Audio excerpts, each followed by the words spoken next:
South की superhit film KGF तो आपने देखी ही होगी, जिसमें मजदूर सोने की खदान में जान जोखिम में डालकर काम करते थे।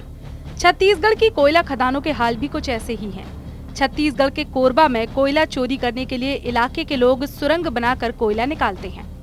सुरंग के अंदर से खोद कर कोयले को बोरियों में भरा जाता है और इन बोरियों से भरे कोयले को बेचा जाता है।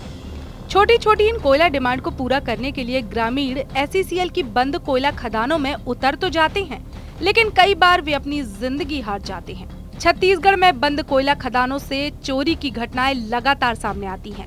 हाल ही में हुई घटना की बात करें तो 3 मजदूरों की मिट्टी में धंसकर दबने से मौत हो गई।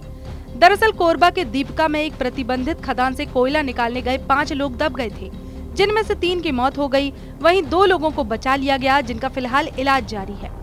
वहीं दूसरी तरफ बंद खदानों या प्रतिबंधित खदानों में कोयला चोरी की घटनाओं पर कड़ा रुख अपनाने की जगह एसईसीएल के अधिकारी पत्राचार करते नजर आ रहे हैं।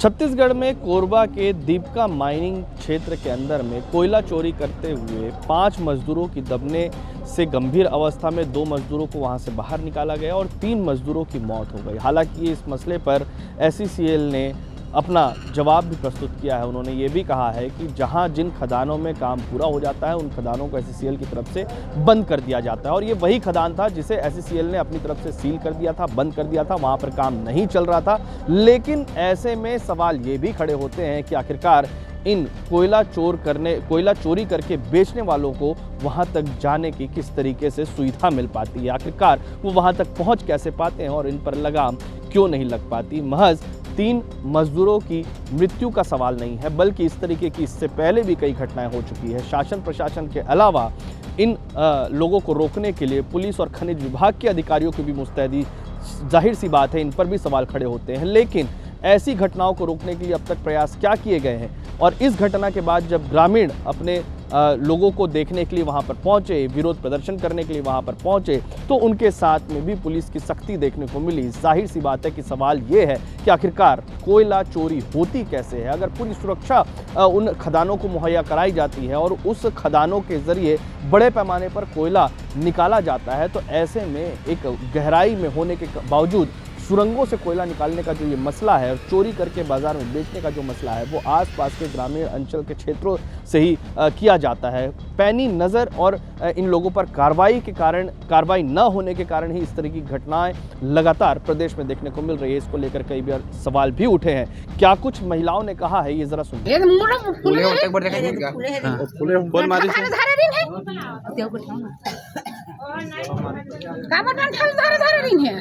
देखे आ रहे हैं हमन। हाँ हाँ हमर लइका माने तू तब मोला देखो काहे नाती है का तब ओके पे ढपेल दी भरस ले।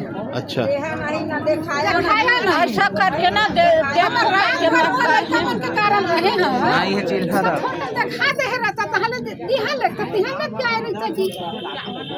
तभी का चाहता आप मन खदान का खोली सरकार खदान खोली तो हमर गांव में उतार घर दे रहती तो छोड़ा जाती खाली बना बैग को ले है दिन हफ्ता दिन 15 दिन बता देते लगे तो का गलती करत है। सब आदमी सरकार है गैस सिलेंडर नहीं दे है भैया। रामलाल में बचात रहे हो तो मोरे हाथ तो कहाँ लंग लगा गए अपन के अंदर चोर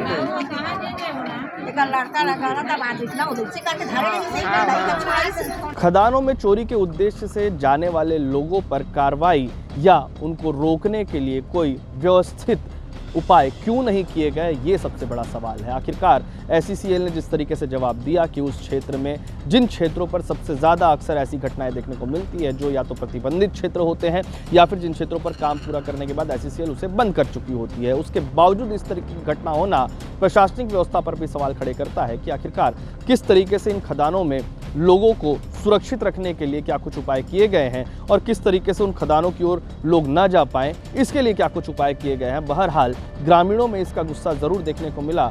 3 लोगों की मौत उस सुरंग में जाकर कोयला निकालने के दौरान कोयला से दबकर उनकी मौत हो गई, जमीन धंसने से उनकी मौत हो गई और ऐसे में मिट्टी धंसने के बाद 2 लोगों को सुरक्षित बाहर निकाला जा सका, उनकी जान बचाई जा सकी, लेकिन 3 लोगों की मृत्यु इस कोयला खदान में हो गई। सवाल अब भी वही बरकरार है कि आखिरकार ऐसे खदानों में सुरक्षा आखिर प्रशासनिक व्यवस्था किस तरीके से मुहैया कराती है और कब तक इस तरीके से मजदूरों की मृत्यु को लेकर, असमय मृत्यु को लेकर इस तरीके के कारणों पर मिट्टी डालती रहेगी।